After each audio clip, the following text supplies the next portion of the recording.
21학년도 9월 모의평가 윤사 16번입니다. 이 문제가 되게 좀 의의가 커요. 이 문제는 전통적으로 스토아 학파와 스피노자의 공통점만 물어오던 전통을 깨고 차이점을 묻기 시작한 그 신호탄입니다. 이 문제가 굉장히 생소한 소재를 다루고 있어서 그런지 오답률이 72%, 그러니까 반대로 말하면 정답률이 28%밖에 안 됐다는 거죠.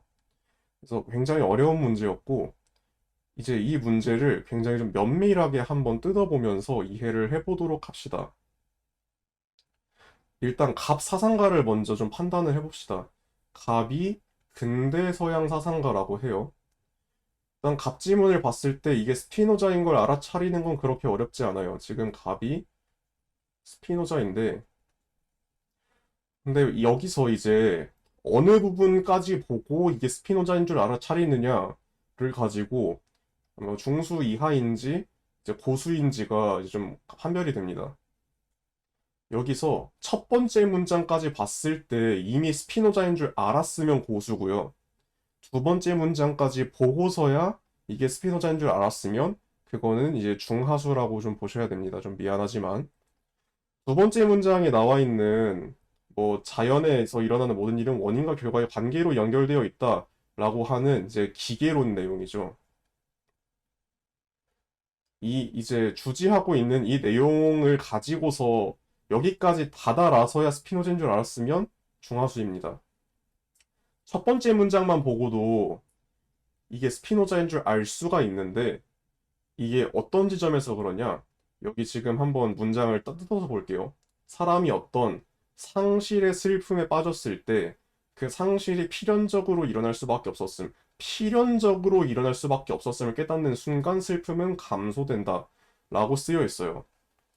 이 말은 뭐냐 하면 상실의 슬픔이라는 정념이 있는데 그 정념에 원인을 인식하면 원인을 인식하면 정념으로부터의 예속을 피할 수 있다. 거기서 벗어날 수 있다라는 내용이거든요. 이게 이제 스피노자가 말하는 어떤 뭐 코나투스 이론이나 지복에 대한 이야기 이런 것에 이제 근본이 되는 내용입니다. 그래서 첫 번째 문장만 보고서도 이게 스피노자인 줄 알 수 있어야 돼요. 여기까지 갑사상과 식별을 한번 해봤고요. 스피노자인 건 이렇게 알 수 있고, 혹시나 방금 설명드린 이제 정념론이나 아니면 기계론 내용이 좀 스스로 아직 이해가 덜 되어 있다라고 느끼시는 분은 이제 여기 오른쪽에 있는 교과서 인용문에 내용들이 다 실려 있으니까 이거 한번 읽어보시면 될 것 같아요. 이제 을사상가로 한번 넘어가 보죠. 을은 여기 고대 서양 사상가라고 합니다. 세상에서 일어나는 일들이 내가 바라는 대로 일어나기를 요구하지 말고 일어나는 일들이 일어나는 대로 일어나기를 바라라. 그러면 너의 삶은 강물처럼 순조롭게 흐르리라. 라고 합니다. 여기서 하고 있는 얘기가 뭐냐면 세상에서 일어나는 일들이라는 것과 여기 바람이라는 게 나와요. 그러니까 wish를 얘기하는 거죠. 세상에서 일어나는 일들은 외부적으로 주어지는 사건입니다. 그런데 나의 바람이라는 건 나의 내면이죠.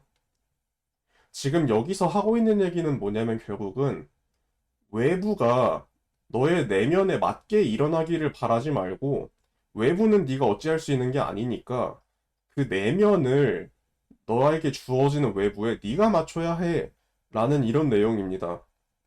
그래서 이렇게 주장하는 게 무엇이냐 하면 이 의지의 자유와 관계되어 있는 스토아 학파의 주장입니다. 이런 식으로 이제 알아볼 수가 있어요.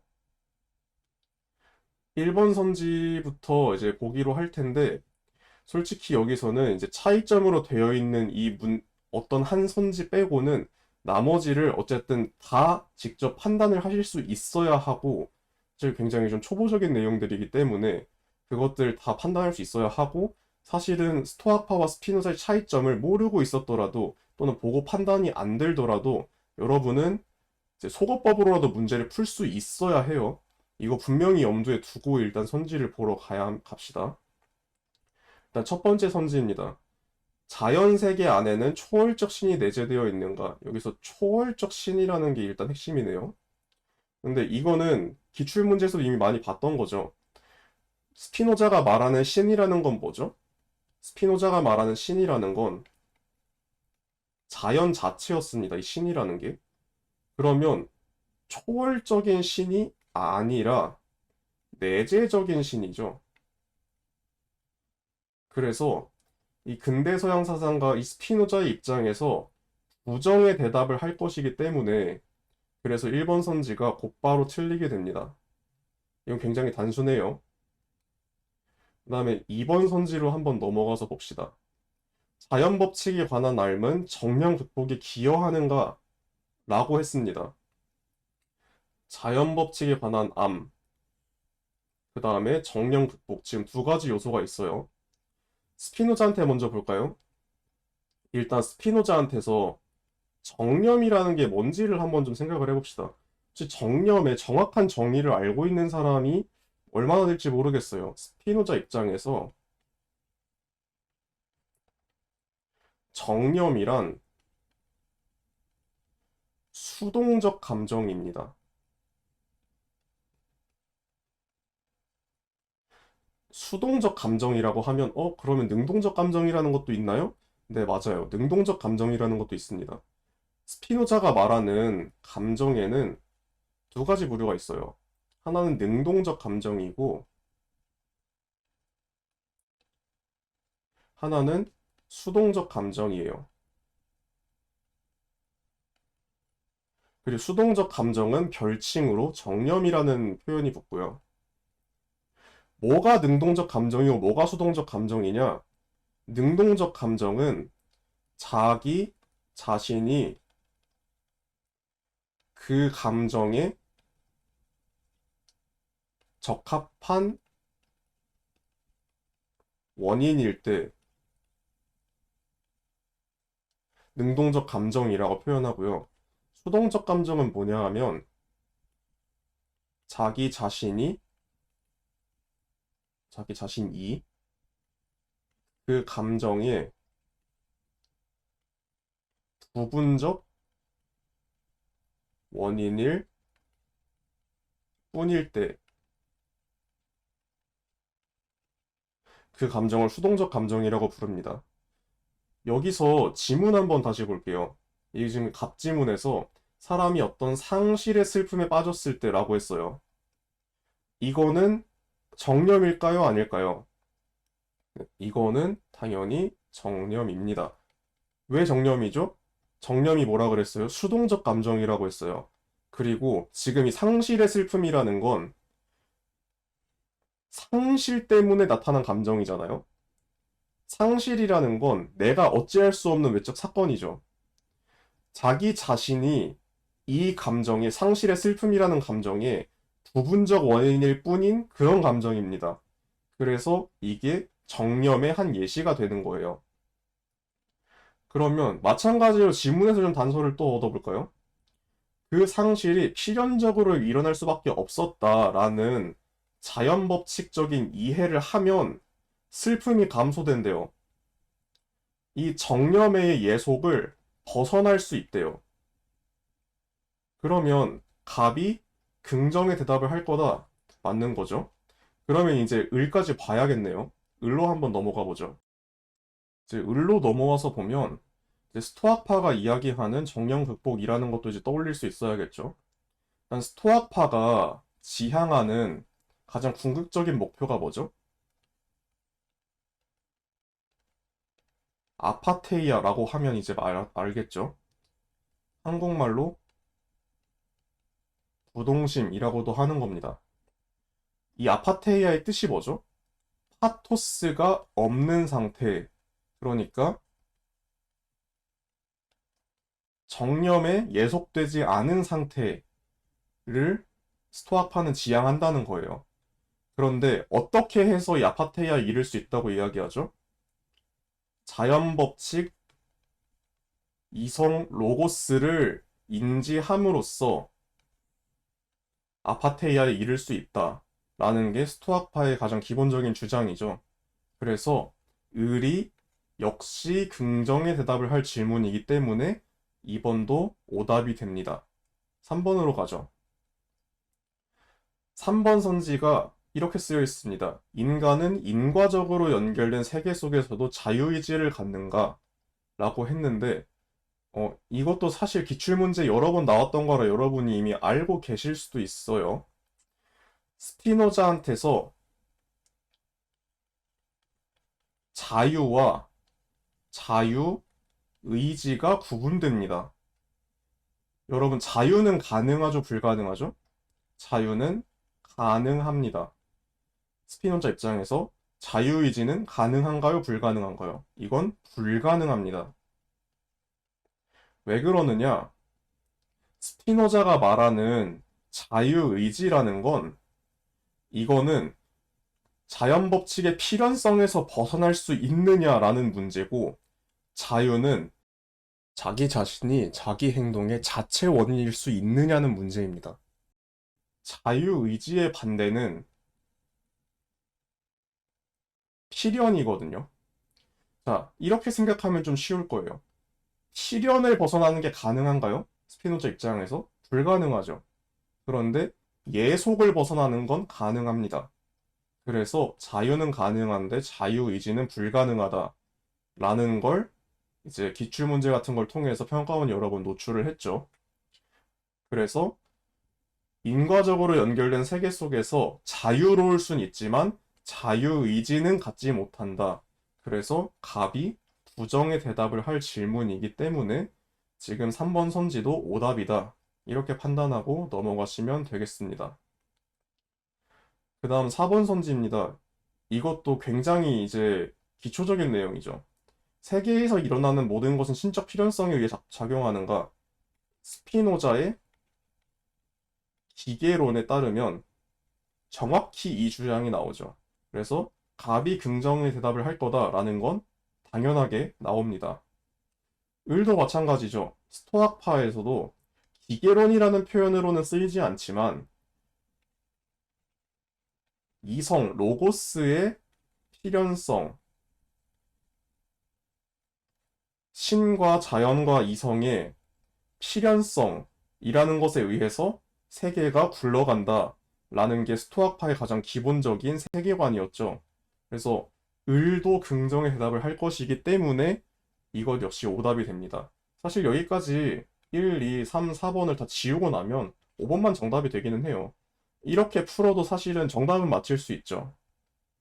그런데 우리는 이제 공부를 하는 입장이니까 이렇게 속어법이 아니라 어떻게 해서 5번 선지를 정통으로 파헤칠 수 있는지를 한번 들여다볼 거예요. 일단 이 선지가 만약에 스피노자한테서도 헷갈린다면, 갑이 긍정의 대답을 할 건지부터 헷갈린다면 공부를 조금 더 하셔야 돼요.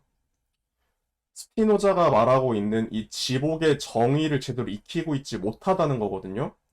스피노자가 말하는 지복의 정의가 신의 직관적 인식에 생긴 정신적 만족이라고 되어 있습니다. 교과서에 분명히 쓰여 있어요. 그러니까 스피노자가 긍정의 대답을 할 거다라는 건 보자마자 아셔야 됩니다. 그런데 스토아파 입장에서 이걸 부정의 대답을 할 질문이라는 걸 알아차리는 게 쉽지만은 않아요. 그러니까 이제 오답률이 그렇게 높았던 거죠. 스토아파 입장에서 일단 이 지복이라는 말은 풀어서 쓰면 지극한 행복이라는 말이잖아요. 지극한 행복인데 스토아파 입장에서 행복이라는 게 뭐죠? 아까도 했던 얘기예요. 아파테이아라고 했어요. 그런데 아파테이아라는 건 뭐죠? 파토스가 없는 상태를 이야기합니다. 아파테이아라는 말을 이제 풀어서 써보면 이래요. 파토스가 정념이라는 명사고, 이 A가 붙어 있으면 이게 없음을 나타내는 접두사입니다. 그다음에 A야가 붙으면 이거는 어떤 상태, 뭐 약간 명사화하는 그런 이제 전미사예요. 그러면 아파테이아라고 했을 때 이것의 정의는 뭐냐? 정념에 예속되지 않음이라는 뜻밖에 안 돼요. 그런데 스피노자가 쓰고 있는 지금 이 정의는 어떻죠? 정신의 지적 만족이잖아요. 만족이라는 건 긍정적인 거예요? 퍼지티브예요? 아니면 부정적인 것, 네거티브예요? 포지티브한 거죠. 스피노자의 지복은 긍정적인 방식으로 규정되는 개념입니다. 그런데 스토아파가 말하는 행복, 즉 아파테이아는 부정적인 방식으로 규정이 되고 있어요. 그래서 스토아파가 말하는 이 아파테이아라는 것의 정의에 이 정신의 지적 만족이라는 거는 들어갈 수 없어요. 이렇게 푸는 게 정석이에요. 여기 사고를 이렇게 하지 못했으면 이제 알아가시면 되는 거고, 여기서 보통 학생들이 잘못하고 있는 정말 정말 정말 나쁜 접근이 뭐냐 하면,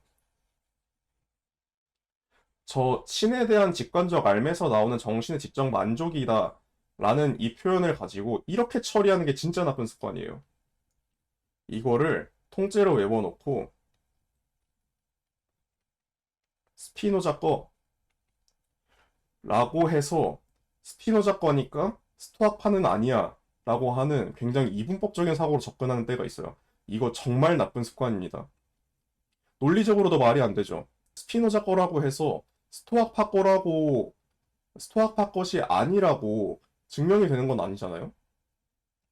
뭐 남성성이 나의 것이라고 해서 세상에 남자가 없어지나요?